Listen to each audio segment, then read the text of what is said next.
Dr. Titial made a very clear mention that DMEC may be a better surgical option, but not ideal for all cases, and DSEC may be comparatively an easier surgery than DMEC.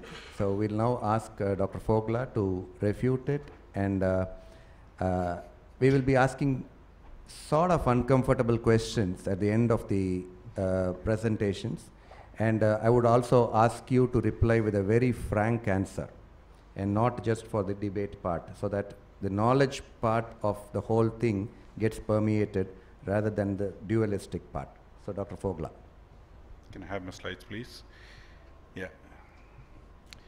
Now, Fuchs dystrophy, if you see a patient with corneal dystrophy and cataract, often you look at endothelial keratoplasty. The beauty of DMEC surgery is that it's minimally invasive. You can stain your Descemet's donor, and in a no-touch technique, you can open up the DM scroll, and this can be the learning curve is pretty short, and if you find more and more surgeons are adopting this, and at the end of once your DM scroll is opened up and is in the right orientation, just put an air bubble and the surgery is done. And that's what your patient looks like post-operatively, where you cannot even make out that an endothelial keratoplasty has been done. It just looks like a cataract surgery.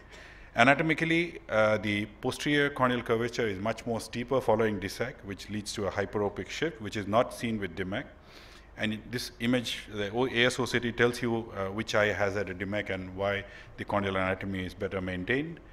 Comparing fellow eyes, one eye having DSEC and the other eye having DMEC, this study again from Frank Price and another study from Coimbatore, from Sankara Eye Hospital, they have found that the endothelial cell loss in both the groups is similar. However, if you look at the visual recovery, you find a greater percentage of patients having 20/20 or better and a faster visual recovery. So you can see that day 5 post-op, one of my cases, the patient is already seeing 6/6.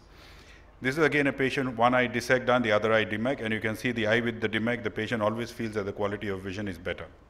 And this is a DMEC done in one eye. The patient was so happy with the first eye surgery that within a week we went ahead and did the fellow eye DMEC surgery. And that's because of the patient's comfort and the visual recovery that you see. This is a 3-year follow-up, uncorrected visual acuity 6/9, minimal cylindrical power, cell count is pretty much same as what you see in a DSEC case.